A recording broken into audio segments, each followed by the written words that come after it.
Hola a todos, bienvenidos a Paredro, el podcast, el espacio de literatura de autores, editores y demás actores del campo, producido por la Fundación Gratitud, la fundación del cantante colombiano Fonseca. Mi nombre es Camilo Hoyos. Para el día de hoy estaremos hablando sobre un libro que tiene muchas historias detrás, muchas historias adentro, y nos estarán acompañando tres personas que nos ayudarán a entender la dimensión de esta publicación, que nos ayuden a quitar un poco las hojas, las distintas capas, para entender aquello que los lectores que vienen entenderán de pronto más que nosotros, y es qué representa la publicación de estos dos tomos de la correspondencia completa de Andrés Caicedo entre 1970 y en 1977. Para esto nos acompaña, y quiero agradecer de antemano la presencia de los tres, pero quiero comenzar saludando a Rosario, hermana de Andrés Caicedo. Rosario, bienvenida. Gracias por estar en Paredro. Muchísimas gracias por tenerme aquí, Camilo. Muchísimas gracias. También nos acompaña Mario Jursic, quien, como veremos a lo largo de hoy, se encargará de hacernos saber y entender muchas cosas de Andrés Caicedo. Mario, muchas gracias por estar acá. Bienvenido. Al contrario, Camilo, gracias a ti por la invitación y el gusto de estar aquí con Rosario y con Juan David. Y por último, aunque yo sé que hay mucha gente que trabaja por detrás para esto, pues alguien sin su interés esto hubiera sido imposible, que es Juan David Correa, editor de Planeta, quien nos acompaña también para contarnos qué ha sido esto de sacar esta correspondencia. Juan, bienvenido, muchas gracias por estar acá. Esta casa es fan de su trabajo, no ahora, sino largo. Camilo, gracias por la invitación, y yo también devuelvo los elogios al trabajo que ha hecho durante más de 50 entrevistas, podcasts, encuentros, y evidentemente saludo a Rosario, mi amiga, y a Mario, también mi amigo y un editor al que admiro. Pero la gente está aquí para vernos hablar de Andrés Caicedo, entonces, ¿qué les parece si entramos y respondemos a una pregunta que algunos dirán, como se dice, que se metieron al rancho? ¿Cómo así que fueron a publicar esto que no es literatura? Otra gente dirá, finalmente se publicó. ¿Por qué no nos cuentan qué implica la publicación de estas cartas completas? Rosario, ¿por qué no arrancas tú contándonos? Bueno, antes de arrancar a contar, quiero, ya que a todos nos has presentado, o hacer un llamamiento al recuerdo a tres personas. Primero, hay una persona viva que no pudo estar aquí, editor de las cartas, Sandro Romero Rey. Otro editor de estas cartas que ya no está con nosotros, Luis Ospina, su gran amigo, y el padre de Andrés Caicedo, mi padre, que guardó cantidades de cartas y que quiso desde un principio, como lo puede contar Mario, que todas estas cartas se publicaran. Entonces yo los honro dando los nombres de ellos. Aquí me va a ayudar muchísimo Mario, porque Mario estuvo en este proyecto de publicar las cartas desde muy el comienzo, lo mismo que Sandro y que Luis. Andrés Caicedo escribía cartas como escribía cuentos, como escribía novelas, como escribía obras de teatro. Andrés Caicedo se pasó la vida, su corta vida, escribiendo, y le encantaba el género epistolar, como él lo llamaba. Yo, a través de todo este proceso, por ejemplo, les voy a mostrar un regalito que me dio él de cumpleaños. Se llama Las cartas del soldado desconocido, de Ediciones Tercer Mundo, publicadas en 1971, unas cartas de un soldado en la cárcel. Y pues como yo era una persona que, como él me llamaba, tropelera, desde esa época andaba marchando por las calles, él pensó que me iba a gustar mucho las cartas de este soldado que estaba en la cárcel. Yo he mantenido este librito conmigo mucho tiempo y me lo he mantenido cerca a mí durante toda esta lucha que se ha tenido para publicar lo que tenemos ahora como dos libros. Andrés Caicedo escribió cartas y leyó muchas cartas. Uno de los libros que más le encantaban a Andrés eran las cartas del hermano, de Van Gogh al hermano, y para él era profundamente maravilloso el poder leer esas cartas y le gustaba leerlas en voz alta. Digo ese ejemplo para demostrar cómo él era muy consciente que el género epistolar era parte de la literatura y por lo tanto le dio a su género epistolar que él escribió la misma importancia. Por eso tenemos estos libros, porque Andrés mantuvo copias de, no sabemos de todas las cartas que él escribió, pero de muchísimas cartas. Las que tenemos sobrevivientes son casi 200. Gracias a toda la lucha que se ha dado y gracias a Mario Jursic y a todas las personas, los tenemos aquí. Le doy la palabra ahora a Mario para que él nos nos cuente un poco cómo empezó este proceso de las cartas. Eso implica que me monte en la máquina del tiempo y vayamos hasta 1994. En mi memoria es el año en el cual Luis y Sandro me empiezan a hablar ya con mucha insistencia de la idea de empezar a recoger las cartas que primero, como tú dices, atesoró tu papá. O sea, la fuente inicial de toda esta selección que ahora publicó Planeta fueron las cartas que él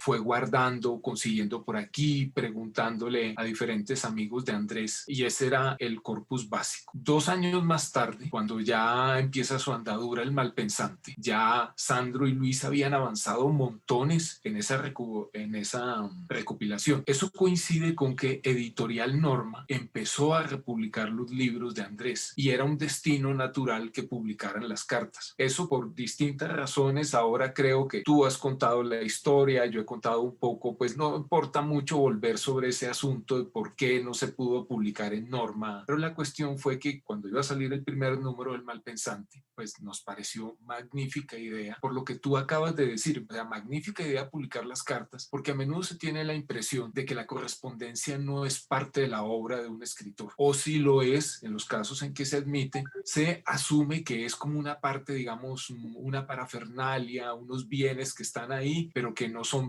lo verdaderamente importante. Y como demuestra toda la historia, la correspondencia es una fuente de información absolutamente extraordinaria. Ya tenemos algunos ejemplos en la literatura colombiana de correspondencias que se han publicado y que iluminan no solo la vida de los autores, sino su propio trabajo de una manera completamente fuera de serie. Entonces, ya solo eso basta para celebrarlo. No hay muchos casos en nuestra literatura de autores de los cuales dispongamos tanta correspondencia. Además, una correspondencia escrita con tanta desprevención. Es que el tiempo ha pasado y ya quien pone por escrito de la manera en que lo ponía Andrés sus pensamientos, las cosas que les pasan hoy en día. La correspondencia como artefacto cultural de intercambio pues ha ido desapareciendo, ha sido reemplazada. Los tweets, los mensajes de WhatsApp, ya lo veremos en el futuro. Pero el caso es que en la generación que nació todavía en los años 40 y 50, la correspondencia seguía siendo un medio muy poderoso. Y ahí entonces surge la idea de que había que publicar esta correspondencia porque en muchos sentidos es una especie de autobiografía involuntaria de Andrés. En esos, además es bien curioso porque son ¿cuántos? Son pocos años de correspondencia, 7 u 8 años de correspondencia. Y sin embargo, ahí uno puede ver con un trazo muy nítido toda su evolución, no solo como, digamos, persona, sino también principalmente como escritor. Ahí están las películas que veía, los libros que le interesaban, las relaciones con hombres y mujeres que eran importantes para él, escarceos con las diferentes drogas y sobre todo una cosa que es fundamental. En estas cartas vemos clarísimamente cómo Andrés va aprendiendo a escribir. Ese tono, esa oralidad que él fue desarrollando, a mí no me cabe la menor duda, Camilo, que el banco de pruebas fue la correspondencia. Y yo pienso que él era muy consciente de eso, ¿no? Él era muy consciente que escribiendo cartas estaba aprendiendo más a escribir. Yo pienso, y lo he dicho muchísimas veces, que esos 10 años de vida literaria intensa que tuvo Andrés, de cuando tenía 15 años a cuando tenía 25 años, cuando se mató tenía 25 años, cuando empezó a considerarse escritor, cuando él se llamó escritor, tenía 15 años, pero él empezó a escribir cartas y allí se empezó a dar cuenta que era escritor y que le gustaba escribir. En Noches sin Fortuna lo cuenta cuando está en el colegio Calasanz y es una parte hermosa de él contando, porque Andrés tiene tanto en Que Viva la Música como en Noches sin Fortuna toda una serie como de capítulos que son muy autobiográficos, y en Noches sin Fortuna hay una parte en la que cuenta cómo en el colegio Calasanz, que él estuvo interno 1 año, cuando tenía 12 años, cuando leyó ferozmente a Poe, como él dice allí, le escribía cartas a mi mamá. De esas cartas no han quedado absolutamente ninguna. Esas fueron las primeras cartas. El placer que Andrés sentía, el placer como diabólico que Andrés sentía sabiendo que lo que él iba a escribir iba a ser leído y censurado por el padre que iba a leer las cartas. Recordemos que eso se hacía en los internados en esa época y él es capaz de contar eso, ¿no? Es decir, ese muchachito de 12 años ya sabe el poder de la palabra y el poder de la censura hacia esa palabra. Eso era lo que quería decir, Mario. No, muchas gracias, Rosario, Mayrio. Juan, después de todo este trabajo y después de todo esto que ha ocurrido desde el 94, como nos dice Mario, de repente ya llega, esto publicado es del 2019, abril del 2020, perdón, como desde su criterio editorial, que como ya decíamos, ha traído muchos aires nuevos a Planeta, que agradecemos todos los lectores, pero para usted, ¿cómo fue esta publicación? Es decir, ¿cómo la entendió desde poder finalmente entregarla toda después de los encuentros fallidos? ¿Por qué no nos cuenta un poquito de eso? La literatura tiene cosas realmente pasmosas. El libro de la correspondencia de Andrés quizás solo podía aparecer en medio de una pandemia global, ¿cierto? Y así como García Márquez solo se podía morir un jueves santo para que los viernes circularan los periódicos, un día donde no circula nunca periódico en Colombia por lo menos. Estas cartas de alguna manera, pues como ya lo han dicho Rosario y Mario, pues son el trabajo de una cantidad de manos y de gente que advirtió que había un valor distinto a la, digamos, a la mera intimidad. Yo creo que, como dice bien Mario, es un ejercicio de entrenamiento, no solo en la escritura, sino en el pensamiento, de organización del pensamiento. Y uno muchas veces advierte que lo que está haciendo Andrés es tratar de encontrar tesis, hipótesis, exégesis de sus propias preocupaciones estéticas, vitales, morales, familiares, por supuesto. Y yo, evidentemente, cuando llego a esta historia, pues llego un día de 2016, creo, 2015, ya no recuerdo exactamente el año, que es cuando Rosario me escribe un correo diciéndome, mire, tengo una historia que contarle. Yo no conocía a Rosario, yo era director de una revista que se llama Arcadia, que para mala fortuna de los colombianos desapareció, y yo la recibí en mi oficina y Rosario me contó la historia para resumirla y, como dice Mario, no meternos en los intríngulis, en el laberinto. Básicamente era, el libro no se puede publicar, que contiene unas cartas o una cantidad de misterios que no se quieren revelar. Ese libro ya está editado. Yo pregunté quién lo editó. Lo tiene Mario en el fondo. Mario era editor del Fondo de Cultura Económico y el trabajo lo hizo con Luis y con Sandro. Es decir, que entre 1994 y 2016 o 2015, pues ¿cuántos años pasaron? 20 años en donde esas cartas no tenían, digamos, se quedaron guardadas, no tuvieron lectores ni destinatarios más allá de los que Mario señala, que él publicó varias veces en El Malpensante. Cuando finalmente yo llego aquí a Planeta en el año 2018, uno de los primeros gestos que hice fue escribirle a la familia, a Rosario, a dos hermanas, diciéndole que yo había llegado aquí, que sabía que los derechos de la obra de Andrés estaban por prescribir en Random, que ni mucho menos yo me quería robar nada, pero que yo quería contarles mi historia con Andrés Caicedo. Cuando en 1994 Mario, Luis y Sandro se estaban encontrando, yo era un muchacho de 18 años, estaba entrando a la universidad y que estaba entrando a la universidad a estudiar literatura, entre otras cosas porque 2 años antes o 3 años antes había descubierto que Viva la Música a los 15 años, y ese libro me transformó por completo, me cambió la vida. Me acuerdo hasta dónde lo leí, en un balcón en Aruba, una isla que no tiene nada de gracia, y ese libro me salvó de esa isla a donde va la burguesía colombiana a dorarse la piel. Ahí no hay nada. En Aruba es una isla completamente desprovista de todo. Tuvo una gracia holandesa, pero después eso era una suerte de Miami. Y yo leí ese libro ahí, y desde entonces yo pues tuve a buen resguardo las lecturas de Andrés como algo que me señaló un camino para dedicarme a lo que me dedico. Para hacerlo breve, se consigue la contratación del fondo de Andrés, y mi única condición para contratar el fondo, que agradezco además a toda la familia haberme dado esa confianza, fue que la edición de las cartas que yo haría sería la edición que habían hecho Mario, Luis y Sandro, que yo no me sentía ni quería padecer ese síndrome tan colombiano del adanismo, de venir a inventar la rueda y a decir que ahora yo iba a ser el editor de Andrés Caicedo y el que había salvado la papeleta, cuando detrás había un gran trabajo. A mí me gustaría que Mario contara un poco, y con Rosario, cómo fue ese trabajo, porque yo creo que ahí hubo un trabajo de edición muy serio. Sandro me decía que se reunían en almuerzos hasta que Mario creo que tuvo que decirles, bueno, o paramos o ustedes van a seguir toda la vida organizando la cronología y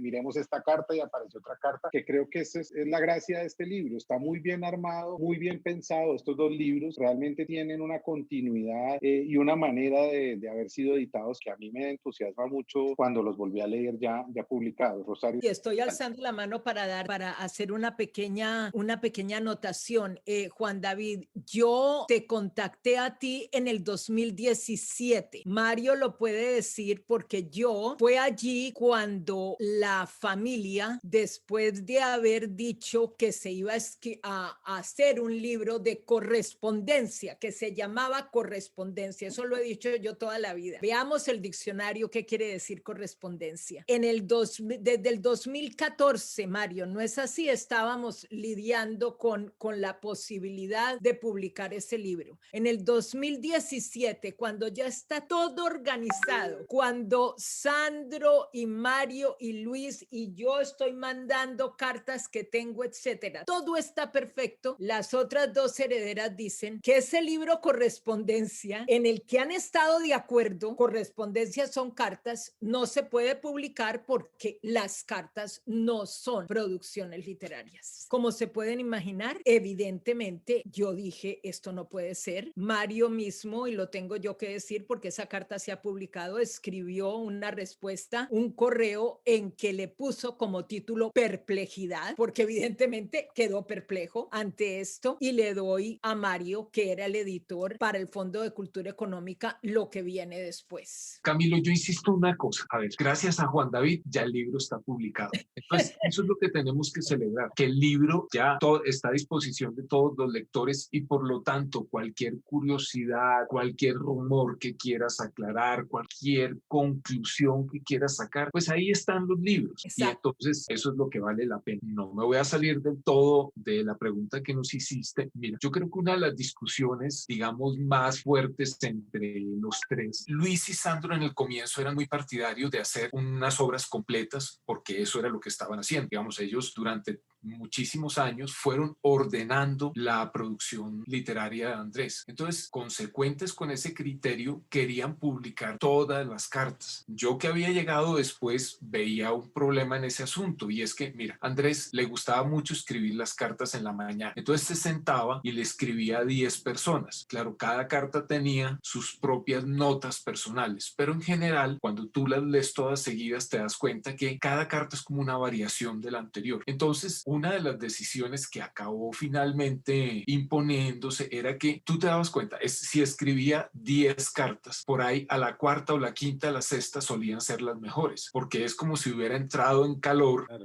Entonces ya había cogido como velocidad de crucero, entonces le quedaban unas cartas como muy redondas. Entonces lo que hicimos fue eso, digamos, a menos que algunas de ellas que tenían, digamos, detalles muy importantes, pero en general lo que intentamos es que el libro se pudiera leer no como se lee una correspondencia. Las correspondencias de obras completas, las de Flaubert, que tienen tomos enteros, pues se leen llenas de repeticiones, de asuntos sin importancia y eso. Los tres de común acuerdo decidimos privilegiar la fluidez de la lectura, que el libro se pudiera leer, digamos, casi que con el desarrollo argumental de una novela y en consecuencia, pues todo el material se organizó de esa manera. Luego había un montón, pues, de discusiones que a los cuatro nos interesan mucho y era así, normalizar la escritura. Entonces, y una cosa de lo que dice Mario que yo le quería, o siempre les quise preguntar a los dos, a Rosario y a Mario, es una correspondencia sin respuesta. Entonces, es una correspondencia que se tiene que entender. Es muy difícil la continuidad, armar una continuidad, es decir, no sabemos qué le respondió en esa carta famosa que él le escribe a Luis, por ejemplo, diciéndole que ha encontrado un amigo y que es una carta bellísima, que él siempre lo ha admirado. No sabemos qué respondió Luis, me parece bonito saber cómo fueron esas discusiones. No, es que cuando yo te digo obras completas, estoy diciendo eso. El proyecto inicial era no solo todas las cartas que se puedan recuperar de Andrés, sino todas las respuestas, con lo cual los 2 tomos que tú publicaste se hubieran convertido en 4 o en 5. Entonces, pues ya eso volvía completamente inmanejable el asunto. Pero hubo cosas, mira, cuando yo decía en su momento que la correspondencia fue el banco de pruebas para su escritura de ficción, en el caso pues de Andrés, estaba pensando en que muchos de esos modismos caleños, de ese tipo de palabras que se consideran regionalismo, Andrés empezó a introducirlos en su correspondencia. Entonces tú te encuentras con palabras refiriéndose a una muchacha, dice, es que es como corrompidísima. corrompidiña, es una maravilla de palabra, la corrompidiña. Y entonces todos esos modismos yo creo que los fue probando y hasta el punto en que cogió confianza y se dio cuenta que su voz pasaba por utilizar el habla de un caleño. O sea, lo logró con con tal éxito que hoy en día dentro de la literatura colombiana, o sea, el habla por excelencia caleña parece ser el habla que está en los libros de Andrés Caicedo, aunque eso sea una construcción artificial como lo es toda lengua de un escritor. Pues la lengua literaria de un escritor siempre es un constructo artificial, por más que nos suene naturalísimo como nos suena naturalísimo en el caso de Andrés. ¿Por qué no nos metemos un poco dentro de esta correspondencia? Porque ya estamos hablando de todo, pero yo sé que, Mario, tú hablabas, hace un rato estabas diciendo cómo será en el futuro, qué vamos a perseguir, los mensajes de chats, los mails, ¿qué? Pero yo creo que no, difícilmente, claro que uno nunca debe decir esto, pero uno sí se pregunta cómo vamos a llegar a estos niveles de intimidad de un autor con lo que le está pasando, con lo que le está, y en esa medida la edición y la organización, pues se lee prácticamente como una novela y no digamos ya, como dice la contratapa, como esta novela tan agitada que fue. ¿Por qué no entramos? Es decir, podemos comenzar diciendo los dos tomos, si lo separamos cronológicamente, Mario, ¿cierto? Va un poco hasta el viaje a Los Ángeles, en que también hay un perfil de Andrés en el que uno lo ve yéndose a Los Ángeles a vender libretos cinematográficos y como comentábamos con Juan ahora, incluso traduciéndolos sin manejar bien el inglés, que muestra también unos niveles de, mejor dicho, estos perfiles humanos. Y ya luego lo que lleva desde el 74 al 77, que entre infinidad de cosas sobre las que podríamos hablar, me gustaría remitirme siempre a esa presencia constante del cine, que ya se ve desde el principio, ¿verdad? Y eso tan bonito que uno ve, Juan, volviendo a Que Viva la Música, cuando se empieza a enunciar, estoy empezando a escribir algo que se llama Que Viva la Música, después ya es un cuento que se llama, luego la estoy alargando y luego ya te mando fragmentos. Conduce un poco a eso que tú dices, Mario, ¿no? Cómo la novela termina entrando en la correspondencia después. ¿Por qué no nos hablan? Yo sé que es una pregunta amplia, pero ¿por qué no nos hablan un poco del contenido de esa correspondencia? ¿Qué es lo que a ti más te gusta, Mario? ¿Qué es lo que más visitas? Camilo, mira, a mí siempre me pasó una cosa. Mira, yo leí como Juan David, yo también leí cuando estaba en sexto de bachillerato en el colegio viviendo en Pereira, Que Viva la Música. El libro, por lo general, a la gente muy joven lo atraía pues por todos los excesos, la fiesta, la drogadicción. Y a mí lo que me llamó la atención en el libro era la erudición. Muy poca gente se detiene en que Andrés era un verdadero erudito. O sea, a los 25 años, el conocimiento de Andrés sobre el cine era portentoso. Y creo que eso es un rasgo generacional. Luis también era así. O sea, Luis era una especie como de enciclopedia ambulante sobre temas cinematográficos.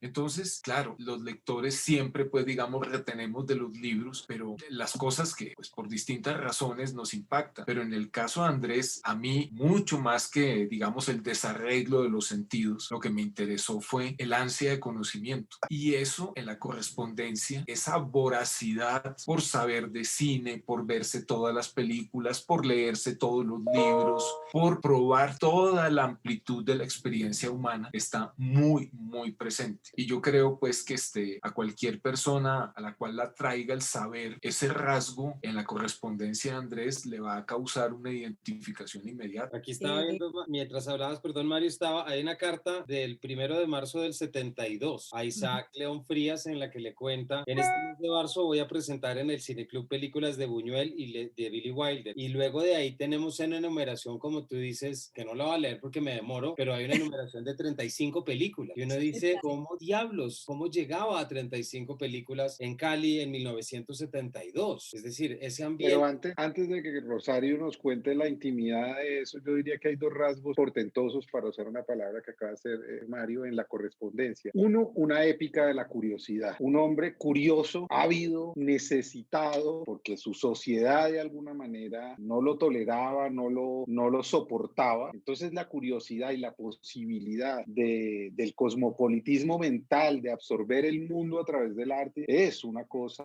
pantagruélica. Y el segundo, eso que me mencionó Mario hace un rato, una conciencia de que lo que está haciendo a través de las cartas son ejercicios de estilo, Exacto. ejercicios que van a redundar, por supuesto, en su literatura. Es evidente que hay cartas a lo Cabrera Infante, hay cartas a lo Vargas Llosa, es evidente que la carta al padre es una carta al padre. Aquí no hay una inocencia, quien está escribiendo una carta como una manera azarosa para contar algo. Hay una organización literaria de lo que se quiere contar, seguramente muy influenciado, y creo que Rosario nos puede contar al respecto, por lecturas del momento, por películas que estaba viendo, por críticos que admiraba, como el mismo Miguel María. Mira, yo pienso, evidentemente, en cierta forma me siento como un poco frustrada cuando uno tiene que poner tanta información en un formato, pues que no vamos a tener todo el tiempo del mundo para hablar esto, ¿no? Pero el género epistolar para Andrés, todos los escritores, es importantísimo. Ya como dice Mario, se está acabando, que quién va a saber qué están escribiendo, ¿no? Ahora los escritores, los emails largos, etcétera. Pero yo, por ejemplo, voy a leer un pedacito de una carta que Andrés le escribe desde Houston, desde mi apartamento. Entre paréntesis, Camilo, quien tradujo pésimamente esos guiones no fue Andrés, fui yo, Rosario Caicedo, que no tenía ni un año siquiera. Que Andrés bueno, dice, los dos eran iguales de ambiciosos. Que no, Que él dice, de pronto no fue muy buena idea haber enviado los libretos sin inglés. exacto, pecado de pero familia. aunque yo le advertí a él, le advertí completamente que no iba a ser un buen trabajo, que yo no sabía ese tipo de inglés, pero Andrés con un diccionario y al lado confió en mí. Es decir, eso sí, y me decía, no te preocupes, Rosarito, que lo vas a hacer bien. Pero aquí en Houston, Texas, él le escribe a una gran amiga de él, María del Carmen Córdoba, y le dice, por ejemplo, no voy a leer toda la carta, pero aquí dice algo de lo importante que para él son las cartas. Le empieza a decir cómo está, etcétera, y le dice, lo que más me gusta tal vez es que me digas, te he hecho falta, pero es por egoísmo. Esa sinceridad no podía tenerla de vos sino por carta. Claro que no voy a ponerme a hablar de lo privilegiado que es el espacio de la carta. Tener todo el tiempo del mundo para decir, porque la persona escucha sin decir nada. Luego tener todo el tiempo del mundo para oír lo que dice. Esto lo escribió un muchacho que en ese momento iba a cumplir 22 años. No había cumplido todavía 22 años. Y él ya sabía exactamente lo que uno encuentra, como dice Juan David. Cuando escribe esto, él ya se ha leído a Virginia Woolf, él ya se ha leído a Leonard Woolf, él ya se ha leído las cartas de Poe. O sea, él ya sabe lo que otras personas piensan sobre lo que es la correspondencia de alguien a otra persona. Y para mí, estas cartas demuestran eso. Antes que cualquier cosa, si la gente lo va a poner a leérselo por chisme o algo, me parece que no están en el centro de lo que es esta correspondencia, que es ver el alma de una persona, en este caso Andrés Caicedo, desarrollarse como escritor y como ser humano y ser profundamente honesto ante la gente a quien él les está escribiendo, dejándoles saber quién es. Para mí eso es una profunda honestidad y lo respeto muchísimo. Pero yo no sé si yo soy tan radical como Rosario, pues yo creo que el morbo es una fuerza de atracción poderosísima. De modo que si alguien quiere leer estos diarios buscando la homosexualidad de Andrés real o latente o lo que fuera, pues bien pueda. Esa es una lectura en la cual uno se pierde también otras cosas. Cuando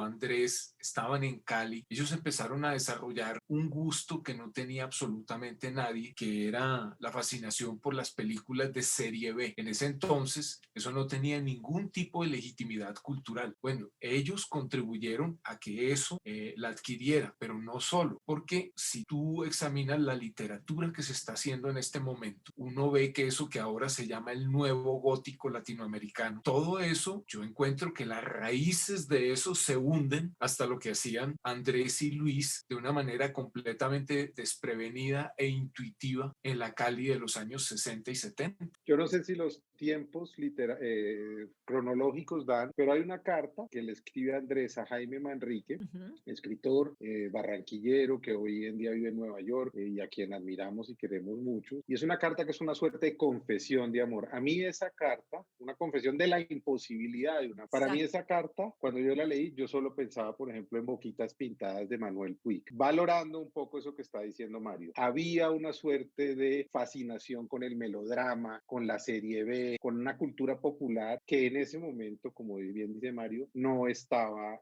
validada ni legitimada entre la juventud. Entonces, esa carta, por ejemplo, es de una belleza y de una profundidad terrible y tremenda, pero también es muestra de eso que yo dije, de que él estaba ensayando algo. Boquitas Pintadas es una novela epistolar para los que no la recuerden y es una cosa maravillosa porque se cuenta un poco desde el melodrama, el amor de alguien por otra persona que no va a volver a ver y que probablemente no va a poder consumar, como le dice la Jaime, ese amor que nació, creo yo, en una noche en el Festival de Cine de Cartagena. La correspondencia está llena de claves, de pistas, de posibilidades de imaginación, por eso mismo, porque además yo creo que cuando uno lee esas cartas, le pasa lo mismo que le pasa cuando lee una novela que le cambia a uno la vida, y es que le toca completar las respuestas, le toca completar la realidad ahí no está completa. No sé si ibas a decir algo, Rosario, pues yo quería decir que no se nos olvide que estos son muchachos que están creciendo en los años 60, una época que en todas partes fue una época de experimentación. Hoy en día se hace el chiste de que el lesbianismo es asignatura obligatoria en las universidades, pero si nos devolvemos a los años 60, todo lo que tuviera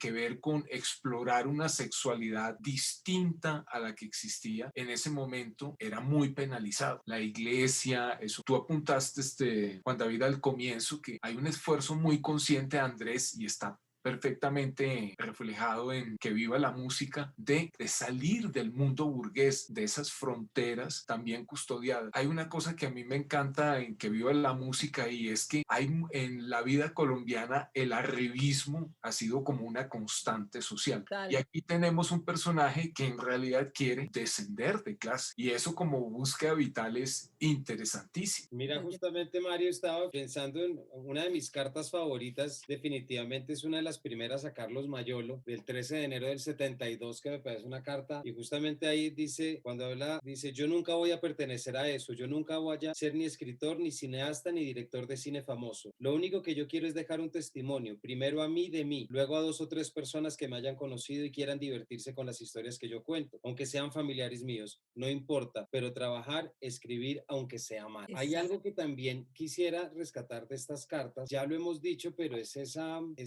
figura de Andrés Caicedo yendo a Los Ángeles a vender libretos y devolverse escribiéndole a la mamá diciéndole, vuelvo sin nada, pero te pagaré todo, tranquila, volviendo, reconociendo lo que tiene ese rigor, ¿cierto? Esa tenacidad y no sé si para la época, digamos, Mario, que tú lo traes ahora, pero aquí uno yo pensaba mucho como, y lo menciona, pero como en ese momento que uno siempre ha oído la historia que uno le dicen, Mario Vargas Llosa se volvió escritor cuando llegó Carmen Balcells, si pudo porque le ofrecieron un sueldo. Uno aquí ve a alguien que encerrado en su cuarto oyendo música ya quiere hacer eso, aunque no haya vendido su primera novela. Hay un sueño de la profesión y eso me parece que es absolutamente inspirador. Y doloroso, porque Claro. son decenas de cartas confesando que otra vez hubo un rechazo, que otra vez fracaso, que nada, que se puede. Rosario tiene una historia muy bonita, que con eso comenzó de alguna manera nuestro diálogo, y es que me llevó la copia del Atravesado que él hizo con su madre en una editorial que se inventó de ediciones pirata de calidad. Creo que muestra bien que aunque hoy lo valoremos y lo